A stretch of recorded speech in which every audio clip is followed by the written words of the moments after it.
We are back with another episode of Chef's Kiss. I have another special guest here today. Big City, Matt Adams. What's good, my man? What's going on, Sheff? Dude, good to see you. You're in the workout dungeon, I see there, right? Yeah, this is my wife's studio. She trains professional athletes down here. So yeah, it's we dark gray color drenched the walls. It's definitely that dark dungeony vibe kind of feel down here, which is really good for workouts and just kind of letting the anger out. Yeah, that's the secret to becoming a big city, right? You got to do some of the Pilates. Yeah, Um, for sure. yeah, Matt. Again, thank you for joining me today. I wanted to talk to you about a lot of stuff. Obviously, um, you go from playing in the bigs. Then you're in the Padres system. Um, Baseball, I think, is very unique because you can get drafted out of high school and you don't show up to the bigs for 4 or 5 years, right? NFL, Yep. NBA, you get drafted, the next year you are on the team, which is just a testament of how hard this game actually is. The levels you have to climb to get there.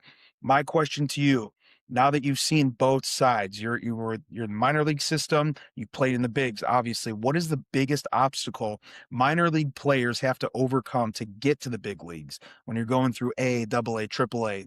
One of the biggest obstacles because now you get, I mean, obviously you came up through the minors as well, but now you're on the coaching side.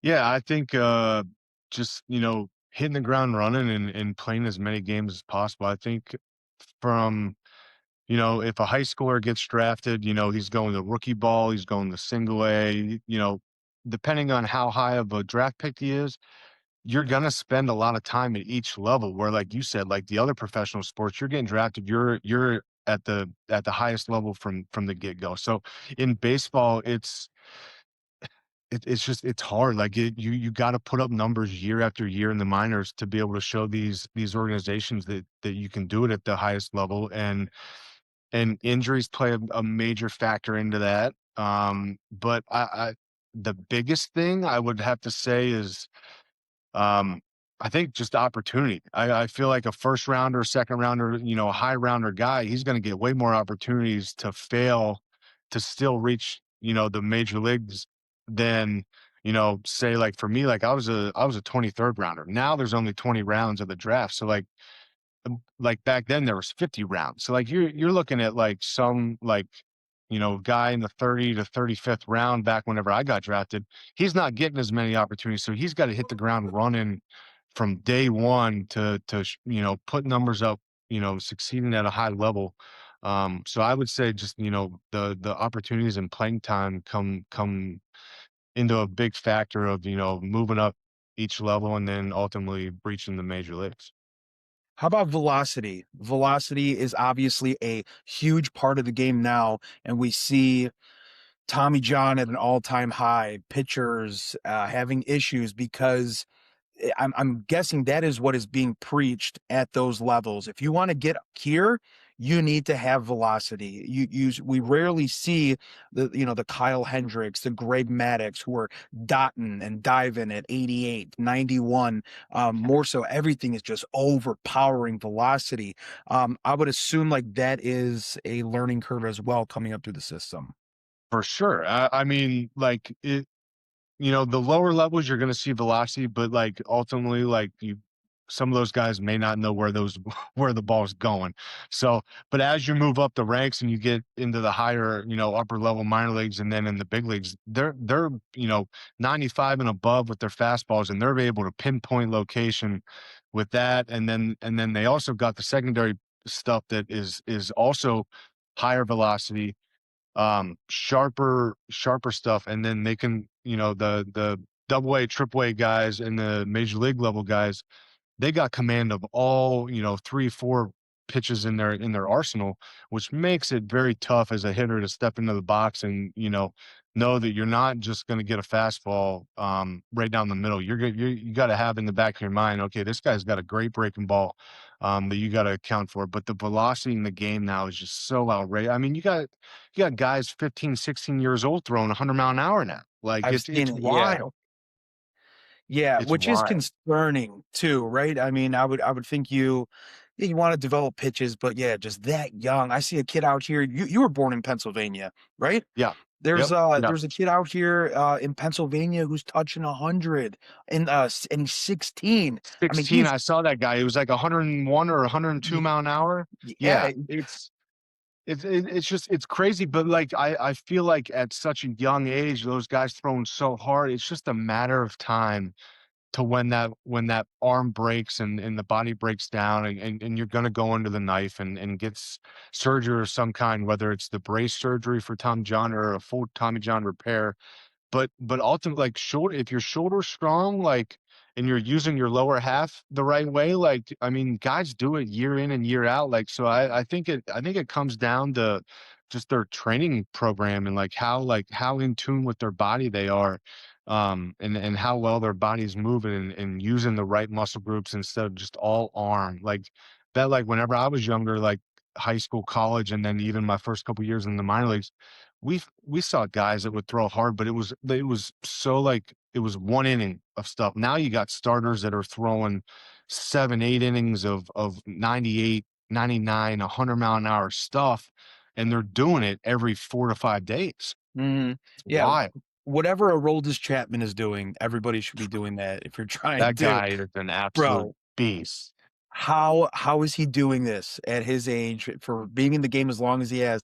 It's insane. He had one of his best seasons last year. I was just looking at some of the numbers and whatever he's doing, I mean, he's yoked, obviously, Yeah. but whatever that guy's doing.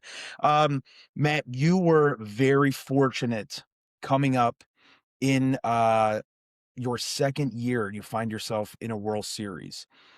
Do you now looking back on it, um find like because this is how I see it, like, when you're a younger player and you're in the World Series in year 1, year 2, you can kinda say, "Oh, this is how it is." Like, "Oh, we'll be back here, we'll be back here."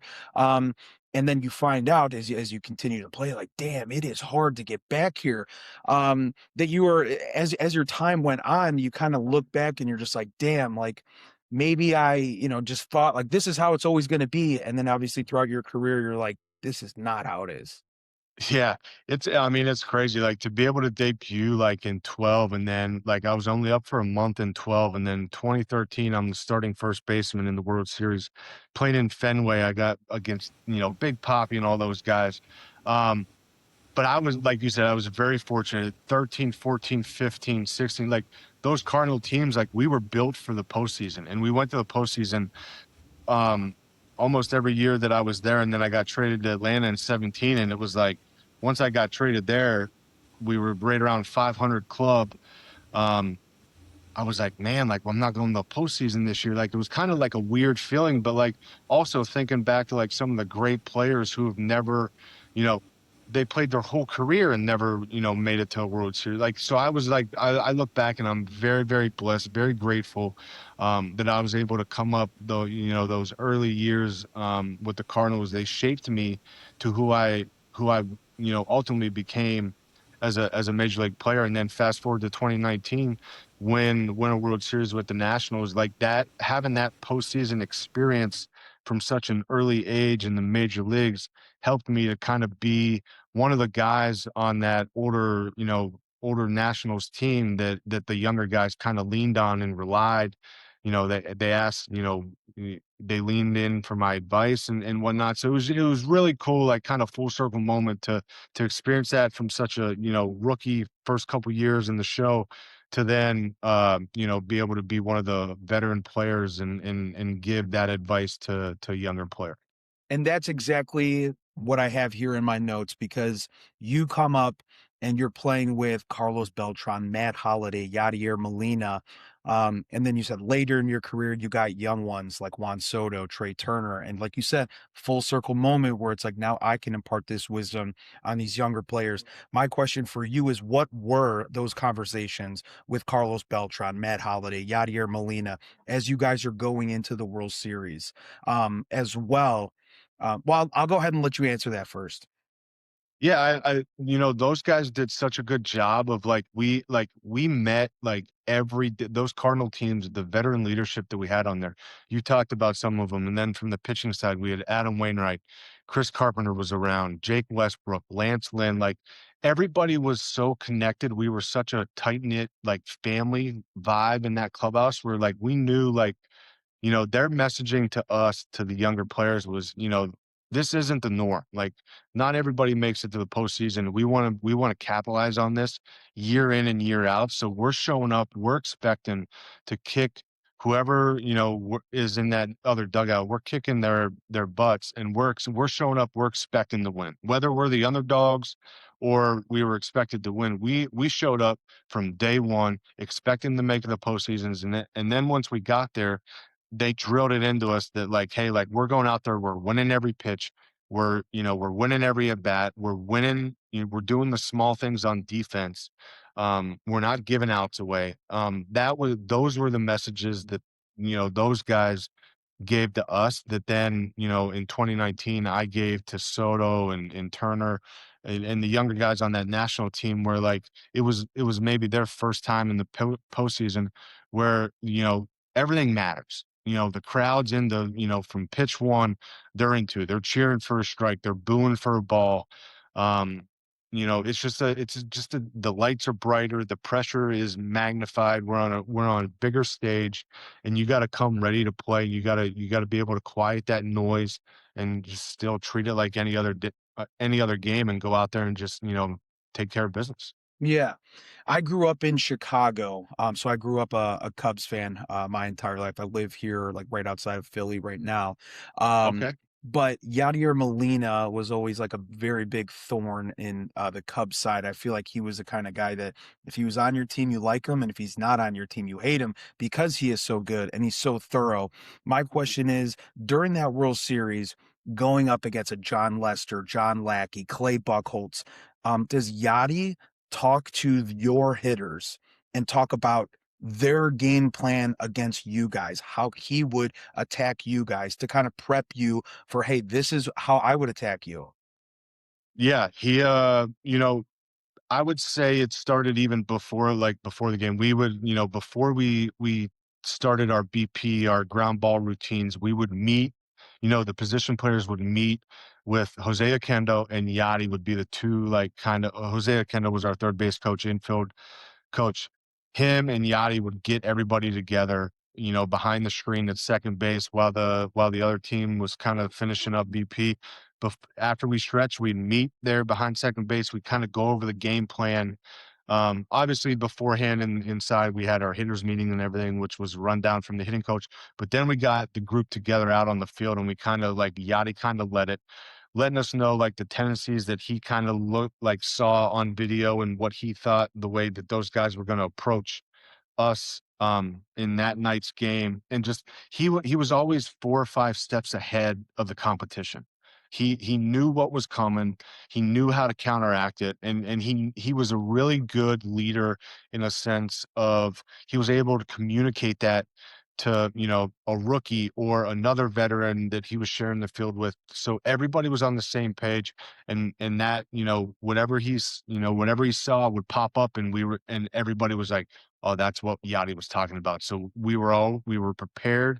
We did our homework, and then once we were in that situation, it was almost like we already executed that situation because we talked about it before the game, and that's what made Yadi so great was he was just 4 or 5 steps ahead of everybody in when it came to the game of baseball, and he knew how to relay that information. He was the first one to the field, last one to leave. He was always in that video room. He did not leave from the video room, so when he talked, everybody shut up and listened and knew that like he did his homework. He knew what he was talking about. And that's our leader. We're going out there and we're executing that game plan. Yeah, so it's really no special sauce or anything. It's really the preparation and leadership that like you said, first one in, last one gone. That's kind of what it takes to get that leadership role in a clubhouse. There's really nothing else behind it, right? It's like being prepared, being educated, working hard, not asking your teammates to do anything that you're not willing to do.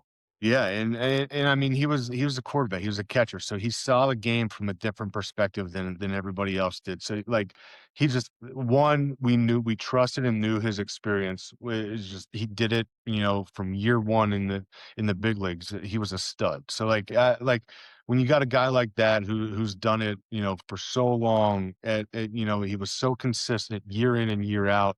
And when he's talking, when he's leading us, he was able to pull everybody together and push everybody towards that same goal, and that was winning. Like everybody on our like that those Cardinal teams, like we wanted to win. Obviously, that's everybody's goal. Like get the spring training and everything. But Yadi did such a good job of like instilling that into every one of us that put the Cardinal jersey on to be able to go out there and not take anything for granted and just, he was our leader and everybody knew that. Mm. And then you go 6 years later, and then you find yourself in another World Series. You talked about how much of a family and close-knit those Cardinals teams were. What are some of the biggest differences between those different clubhouses? Both go to the World Series, but what's the differences, in those clubhouses? Yeah, I mean, the Cardinals like in 13, like we won the NL like Central. Like we went about it a different route where like in 19 first 51 games of the season. Let me back up. Even before spring training started, we were written off. We were probably expected to be one of the one of the bottom 5 teams in the league that year. And then the season starts. We had a good spring training, very minimal injuries. We knew the club that we had going into the season, and then we are 19-32 the first 51 games of the season. Made a couple key trades. We got Gerardo Parra and Anibal Sanchez over there on that clubhouse, and those 2 guys really that family dynamic that I talked about earlier, those 2 guys are kind of what changed that culture and that vibe in that clubhouse and got everybody together. I mean, there were so many superstar names in that clubhouse with Rendon, Trey Turner, Zimmerman, Adam Eaton, Howie Kendrick. Like we had the guys. We weren't, a close knit group. And then once we made those couple key trades and we ended up pulling together and really our motto after that was we were going to go 1-0 every day. We're going to win the day. And then, we didn't listen to the noise out there. We didn't care what other teams were doing, winning and losing. All we cared about was taking care of our business. And then at the end of the season, we were in that wild card game. And then, I mean, everybody knows that like if that ball doesn't get under Grisham's glove, there's no Washington Nationals World Series champions in 2019. So like it's all about hitting the strides at the right time. Like we caught fire at the right time. We carried that momentum into the postseason and we never looked back. So that's a long-winded, answer to answer your question, but it was just 2 totally different avenues that the Cardinal team in 13 took to the 19 team with the Nationals. But it was, both so special. But it really shows how that clubhouse culture, that dynamic really um matters, going out in the field every single night and winning games and just playing for each other. And we ended up getting that with the Nationals, which was very special. Where do you keep your ring at? It's in my closet and, in the box with the light on. It's kinda out there to see, and then, but I'll wear it. I probably wore it 6 or 7 times, just special functions, baseball functions. If my wife and I go out to, like, a nice dinner, like, an event, like, I'll throw it on. Gotta let Yeah. everybody know that I was World Series champion and whatnot, but, it stays, in a nice special, place in my closet tucked away, and where only, my family and I know where it's at. I, went to the Kentucky Derby, this past year, and we went to, like, the Brown Stable Gala. It's like a highfalutin whatever, Okay. we were, like, doing interviews and stuff. I was, like, the red carpet or whatever, and, it's all these, like, celebrities come in and blah, blah, blah, and I see this dude, 6'5", walking in with a cowboy hat. nobody's paying attention to him. And I'm like, holy shit, that's Jon Lester. I was like, I gotta go. I gotta go see him, dude. So I like followed him up the road and I was just like, John, what's up, man? Turns around and he's got the ring on, big, fat 2016 ring. And I was just like, John, thank you so much for everything you've done for Chicago. You were the best free agent in Chicago history. Oh, thanks, man. Appreciate it. And I saw him in there and he's just crushing Budweiser's. I'm just like, dude, you are so fucking cool, dude. That's Like, awesome. yeah, And like it was cool, like I mean, competing against him, like, we're in the same division in 16, Cubs Cardinals, like that guy, like when he was not starting, like one of the nicest guys, like on the baseball field, like would talk to anybody. But you put that guy on the mound on his start day, and that it's like right up there with like Scherzer level, like competitiveness. And it's like you step in the box against Lester, you're against a dog, and like it's like he's got fire coming out of his ears. He's breathe like it's just it's a fun dynamic and fun atmosphere to be able to like step into the box and go to battle against arguably one of the best left-handed pitchers in the game. yeah, and that's what I was gonna ask you next, about, your staff. Obviously, Steven Strasburg. I look at, like I made a video on Chris Bryant yesterday about I said, "The brightest stars always burn the fastest," and that's how I see Strasburg as well. Like, we saw such greatness for such a short period of time, and, it's a shame, but, like, still, it's like we gotta, appreciate that, and then obviously Max Scherzer is a psychopath. Yeah. My question to you is, were you guys aware or made aware of his routine when the switch is flipped and you don't fuck around? Like, how do you figure that out? Because when you have a guy like that, it's like, I'm not trying to mess with your routine, but like it's the clubhouse. You guys joke around. Like when, like, is that known? How does that happen? Yeah, so like those 2 guys specifically, if it was their start day, once they step foot into that clubhouse, they got headphones on, they're laser focused into, preparing for the lineup that they're getting ready to face that night. You do not say a word to them. You do not like when they're walking, you get out of the way. Like it's like those 2 guys were just like, obviously like Scherzer, Strasburg is Strasburg, but like they're so laser focused and routine based that like they knew that they prepared those 4 days before that start day, and then they knew once they walked in that clubhouse, no one was messing with them. They had their eye on the prize, and everybody knew to kind of stay clear, stay out of their way. Scherzer would lay his uniform out like it was like on the ground, like jersey, and then pants below the jersey, his socks, his cleats, like his hat, like it was like Like you military? know, like in the Power Rangers thing, like whenever the guy like they would like hit a button and they would like their uniform would go on and like they were ready for battle. Like that was Scherzer. Like you saw that uniform laid out on the ground in the clubhouse, and you're like, oh, all right, game time's approaching. Like it's about ready to go. Like go kick somebody's ass. Like we're getting in that ass tonight. And we're gonna we're going to battle. But I do have a funny Scherzer story. My first year with the Nationals in 18, no one gave me any heads up, whatever. And mind you, this is the first spring training game of 2018. Like first spring training, like this guy knows he's on the major league staff. He knows that he could go out and not get an out in the 2 innings that he was slated to, throw that night. But he came walking in from the bullpen 15, 20 minutes before the game time with the pitching coach and the catcher. And like, I'm the type of guy that like when those guys came in, like I was like one of the first guys up, top step, giving them a pat on the ass, giving them a fist bump, hey, good luck tonight, go get them. And there I was, top step, had my fist up, ready to give Scherzer a fist bump, and he just stared right through my soul, did not give me a fist bump, and just walked down this.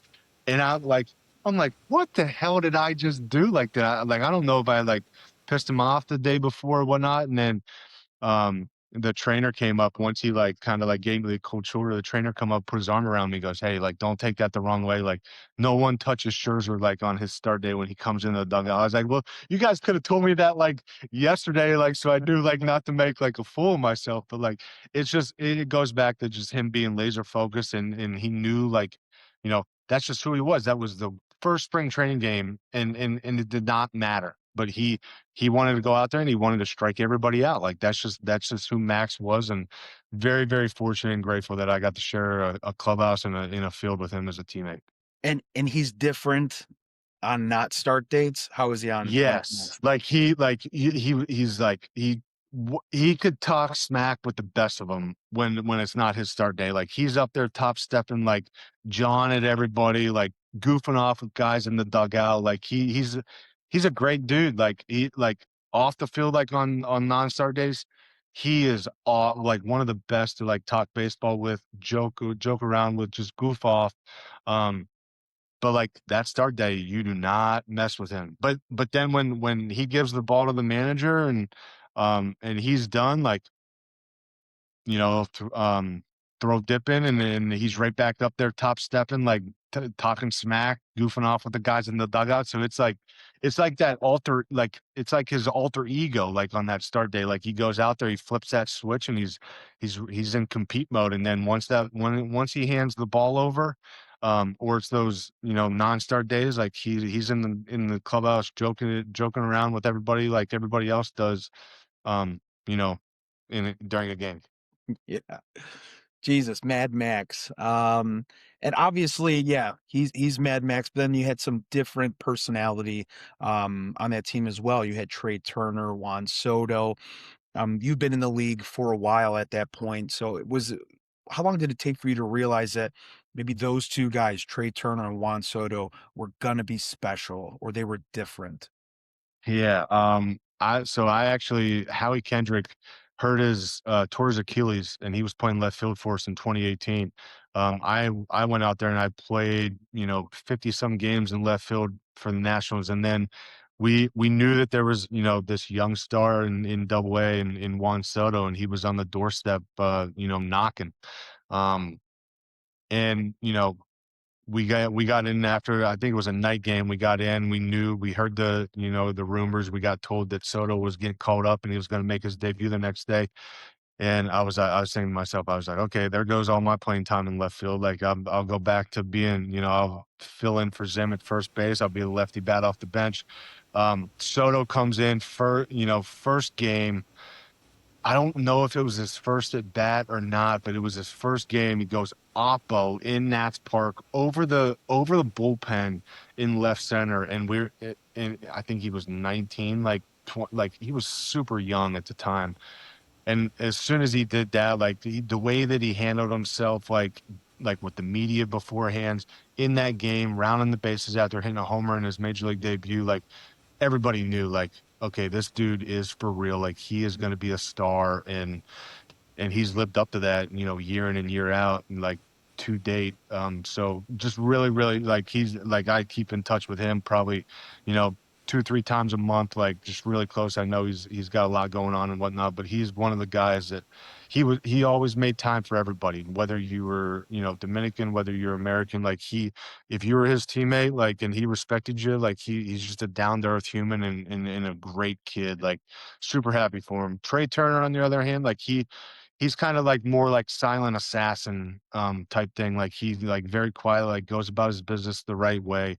But the way that he moved on the field, like at shortstop, the plays that he would make, the range that he showed, and then the effortless power, like that's what stuck out to me the most about Trey was like his effortless power. Like he was so well connected throughout the entire swing. I was like, man, this guy's like a little, like he's a little guy, like, but he, like, when he makes contact, like, that ball jumps off that bat, and it's a different sound, like, so coupled with, his defense, like, everybody knew. They're like, "Man, he got traded over from the Padres, and we knew that, like, he was gonna be a star as well." So I just like, just two great dudes that like really like they're normal people, but they really have a ton of confidence in themselves, which you have to at that level, to be able to go out there night in and night out and perform and perform on the biggest stage. So kudos to them for not changing who they are as people, but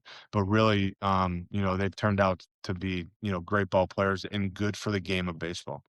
Yeah, some of that effortless power that you mentioned, we saw on display at last World Baseball Classic when Trey Turner hit that home run. I believe it was against Venezuela, to Yep. put them ahead, which was incredible. And obviously, I see him a ton here in Philly. I've met him a couple of times at signings and stuff. And then Nice. obviously Harp here too. Do you have a relationship with Bryce Harper? Yeah, yeah, got close with Harp, in that during that 18 season. I hit behind him in the lineup and, really just got close with him. Our wives became really close, so, we vacation together sometimes in the off season, stay in touch. They're close here. I live in St. Louis, they're in Nashville. So it's close, for us. We keep in touch and just another one of those guys that just, obviously he was face of baseball at 14, 15 years Yeah. old. Which to be able to be thrown into that at such a young age, he's handled it tremendously. And uh, early on, I think he got a bad rap from the media, just because like another one, like he's laser focused. He's routine based. He knows what he wants to accomplish before he shows up to the ballpark, and he does not let anything deter him from that. And I think that kind of rubs some people the wrong way early on in his career, especially with the media wise. But he he's a tremendous human being, and I consider him a friend and whatnot. And it's really cool. I'm glad he's playing for Team USA and WBC, and hoping those guys can go a long way and bring that championship back to USA. Yeah, I think Bryce also matured a lot through his career when he was younger, fiery, in your face, loud. Not that he's not shows flashes of that now, but he's definitely more mature. It was a lot easier to hate him when he was younger, as opposed to now. He's more of the vet, um, you know. Um, but that whole not elite from the front office from the Phillies, you Yeah, heard that Dave Dombrowski as much as like, that's not right. Like Bryce he is elite. I don't care what anybody says. Um, yeah, I do think he does play his best when he's got a fire up his ass. When a you're hundred percent. when you're doubted, when you're disrespected. Don't forget who I am. Okay. Exactly. I'm gonna remind you who I am. So is I don't know if it was on purpose that Dombrowski does that or whatever, but I I liked the messaging behind it because of the effect. He was in the cage and he's wearing the shirt and letting Yeah, everybody know, all right, watch out this season. I'm gonna yeah. remind you who's elite. And I don't know, is that true? Maybe when you're playing for so long, I'm sure you can get comfortable and you get these big contracts and you're playing every day and you're happy and you got a nice life and you know you don't have to prove yourself daily like when you were younger because you already have that name recognition, the sponsorships, Under Armours. Sometimes maybe you need that little boot in the ass. Is that Yeah. is that fair to I say? I don't know if that's necessarily correct, like, within regards to Bryce. I think Yeah, Bryce carries himself and holds himself at a high standard, like, from day one, when he got in the league day one, like, till now, like, he wants to be Bryce Harper. He wants to show everybody what he's capable of doing, and he does that. Like, for I don't know why Dombrowski came out and said that because, like, his numbers still showed that he is an elite. Maybe he didn't hit as many home runs as what the Phillies were hoping he would hit, but, like, the guy learned first base on a whim and played great defensively. He added different elements to his game that added value to the Phillies roster and organization, more so than just his offense. Like, across he the came board, back from a UCL injury faster than anybody else. exactly. The dude wants to be on the field. He wants to win every single game. He wants to be the best in the game. And and like I said, he holds himself to that high standard. And but I do think I think with those comments, I think you're going to see a different Bryce Harper this year. I think that fire is lit, and he's out to prove to everybody, hey, like don't say that stuff about me because that's not true. I'm going to show you who I am, and you're going to remember my name Yeah, we want Bryce to get a ring so bad, for because sure. obviously, Yeah. he left. He deserves it. I'm hoping that he is able to, at the end of the major league season, whether it's this year or next year, sometime in the near future, he's able to hold that World Series trophy up and be able to put that ring on his finger because he deserves it. Well, let me ask you this, because obviously I've been here for the last 4 years. Phillies offense gets ice cold in the postseason. The pitching has been there. They had this expensive payroll. So when people say, "Oh, the Phillies got to spend more money," they do spend money. They're top four in payroll every year.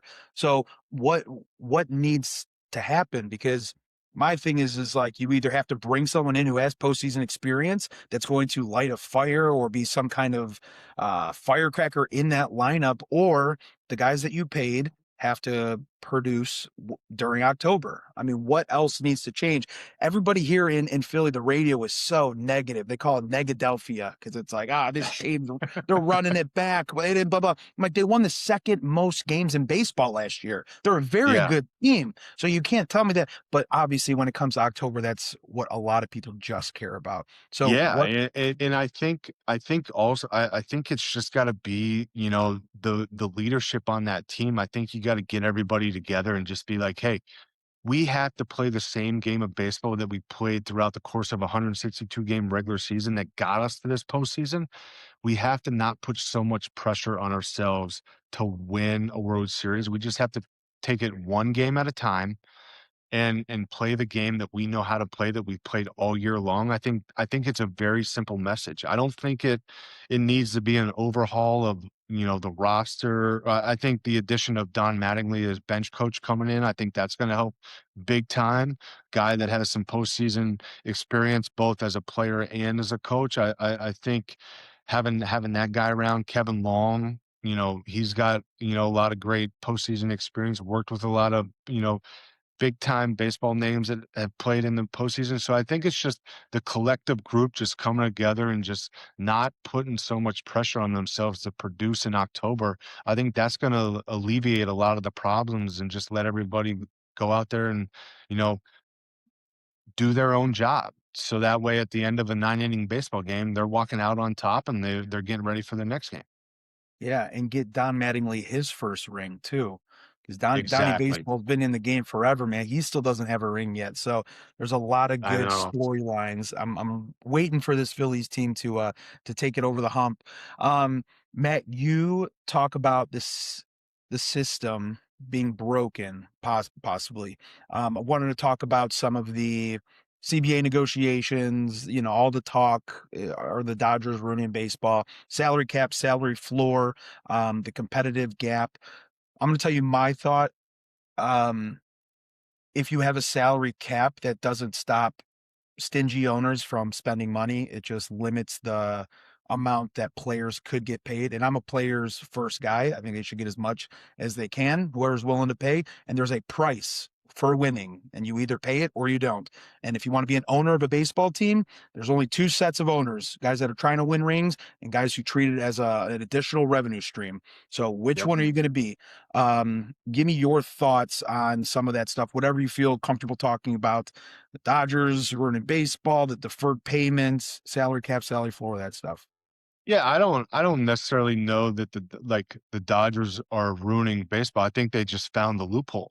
And to be able to where like they have an ownership group that is willing to open their checkbooks and basically give these players blank checks and to want to because they know that they want to win year after year. Like that's one side of the thing where you got some of these teams that you know, they're not fully disclosing what they make, revenue wise at the end of the baseball season, where they could be going out there and bringing in free agents and paying guys more to be competitive. So I think to if there's going to be a cap, there's got to be a floor.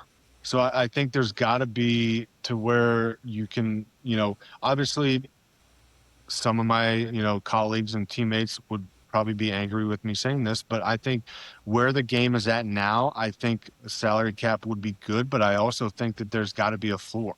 There's got to be a minimum spend to where it's more competitive throughout all 30 teams. Because right now you've got a handful of teams that are going to be in the postseason year in and year out because they're the clubs that are willing to go out there and give the players ungodly amounts of, AAV contracts and all that because they want to win.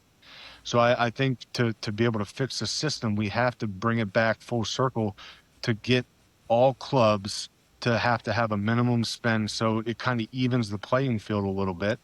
But it's a very touchy subject in the game because we're the only professional sports organization that doesn't have a salary cap, basically. So it it could go either way.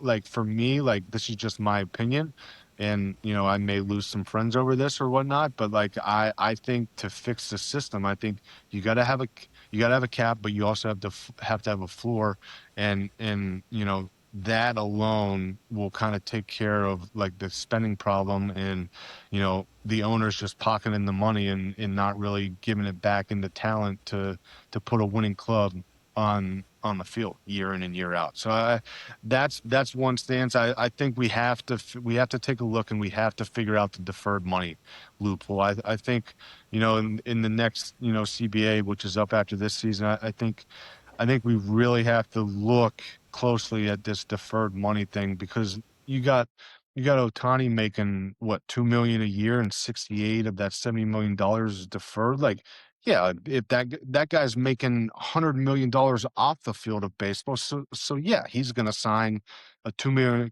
million contract, so they have X amount of money to go get four other superstars that are going to help the organization get back to the postseason and compete for another World Series. So I think that's what I mean when the system's broken.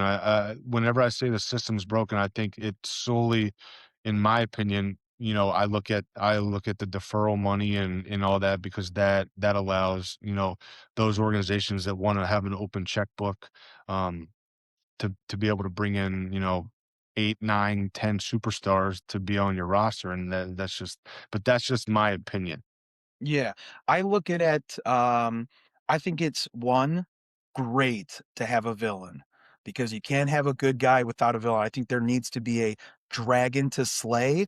It's been the Patriots for 2 decades, and now it's the Dodgers. Yep. Who's gonna take down the Dodgers? And I think that is great to have a villain, the evil empire, to go after. The second thing with, like, the deferral stuff is, like, my understanding is when you have these deferrals, it's basically like a debt that you are incurring on your team, so it lowers the value of your franchise.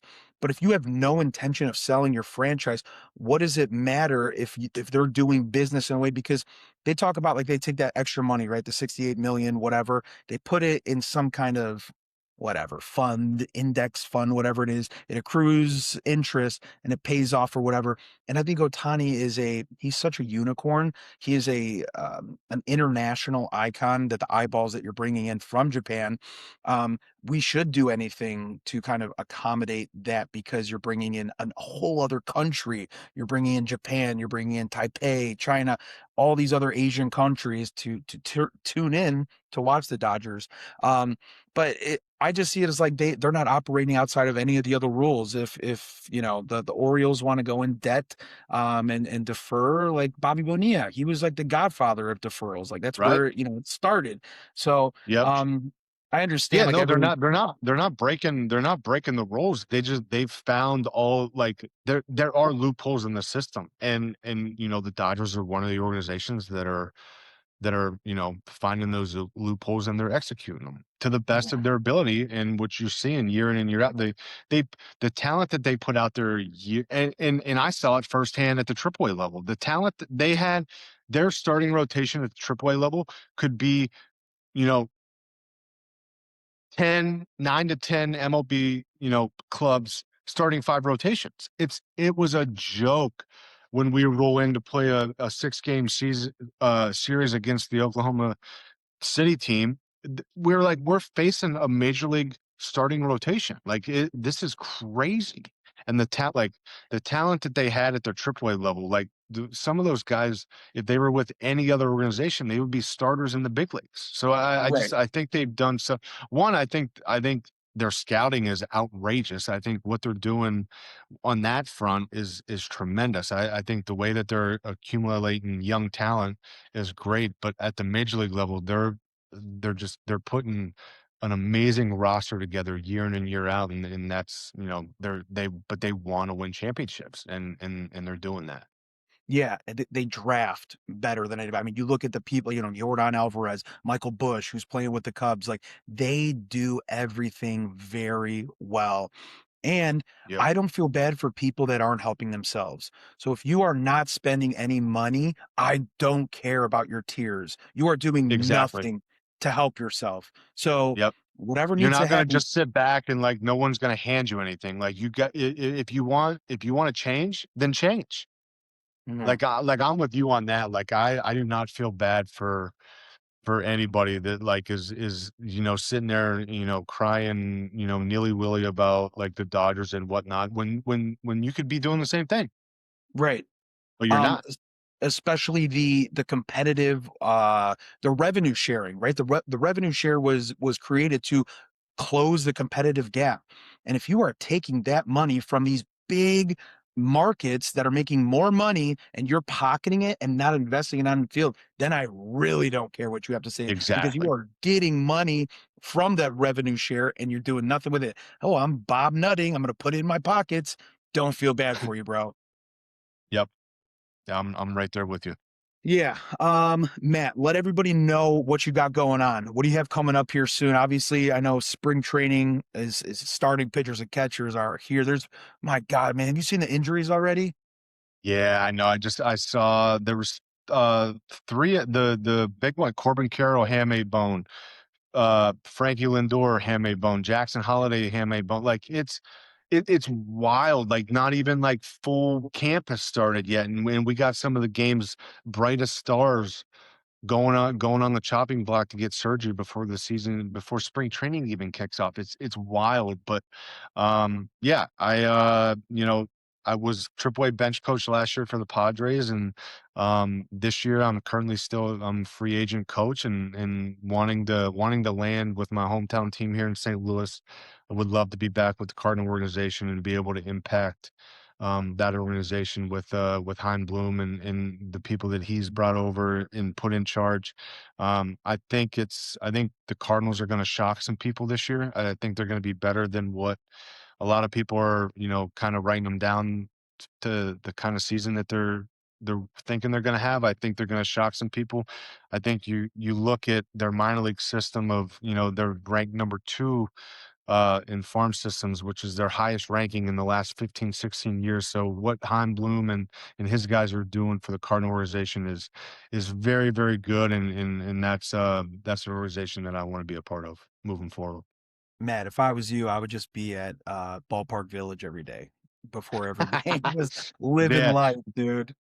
Ballpark, they're I think, I wanna say they're kicking off, ready to do another phase down there at Ballpark Village, so they got a hotel down there now, they got some good restaurants in there, they got the condo building out behind center field, they're doing things down there, I think the team's gotta perform a little bit better, get the fans back in the stadium and, you know, get Bush rocking like it was whenever, my first few years, being with the organization.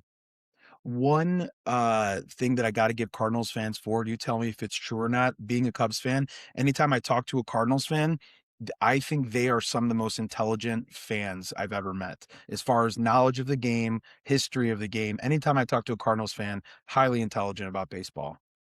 Yeah, that's what you hit the nail on the head with that statement. I tell everybody when your fan base, one, they travel, no matter what city their team's in, you got Cardinal fans in the stands cheering their guys on.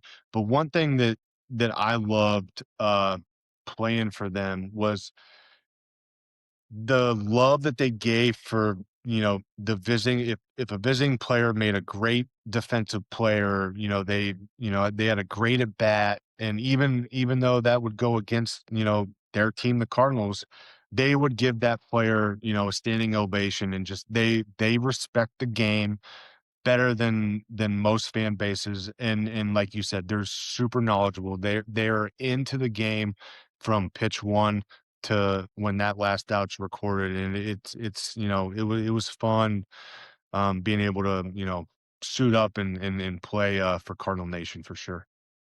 Big City Matt Adams. Thank you so much for joining me today. I appreciate it. I'm gonna have you stick around just so I make sure this uploads. But thank you guys for joining, and we will see you next time. Take care, guys.